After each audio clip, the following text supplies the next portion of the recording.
John, thank you. We're getting word the Pentagon releasing a GITMO detainee analysts say was likely a bodyguard for Osama bin Laden. Abdul Shalabi returning to Saudi Arabia after a review panel determined he was no longer a threat, no longer necessary to detain him. Rick Gannell worked as an advisor to 4 U.S. ambassadors at the UN as a Fox News contributor. Rick, a good day to you there in Los Angeles. Age 39, goes back to Saudi Arabia. The announcement came almost simultaneously as the Pope's plane landed outside of Washington, D.C. Did you pick up on that? Yeah, I did. And, you know, most of the Washington, D.C. media didn't, and they're distracted by the Pope. So kudos to you, Bill, and to your producers for catching the story and for highlighting it. It's an extremely important story. What's happened is that the White House is playing politics. They're releasing this information about the detainee going back to Saudi Arabia right when most of the media are looking at the Pope, hoping that they're distracted.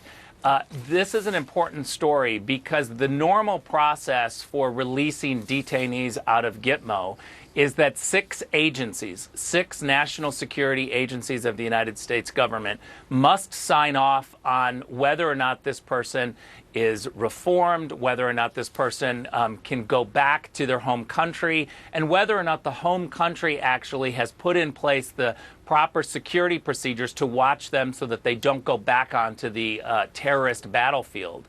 And what has happened in this particular instance is that the White House has created this special committee because all 6 national security agencies said this individual should not go back. He is a threat to our U.S. national security. But this special committee of appointed individuals decided to overrule all 6 national security agencies. They are placing this guy back, and they are hoping that he has changed. And I think that means we have completely moved this from a national security issue to a political issue. He has a nephew, too, that was at GITMO, and apparently he was released also. The review board said this, Rick, to your point.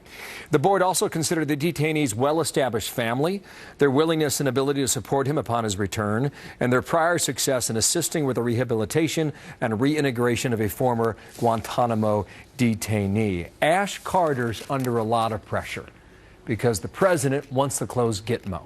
16 months left, about 114 detainees still there. Will he? Yeah, and look, Ash Carter has been under pressure from the moment he took the job as Secretary of Defense. He has tried to say, no, I don't want to close it. There was a report this summer that during a national security meeting, Susan Rice really pushed Ash Carter to do something about closing GITMO and to begin to lean forward on individuals so that we could start to detangle what's happening in GITMO. And I think that it's really important to highlight this is no longer a national security issue. This is a hardcore political issue for Susan Rice and for Barack Obama, and they're pressuring our Secretary of Defense to act politically. He's back home now. Rick Gannell, thank you for your reaction there. Los Angeles, and thanks for being patient, too. You got it, Rick. We'll talk again soon. Martha.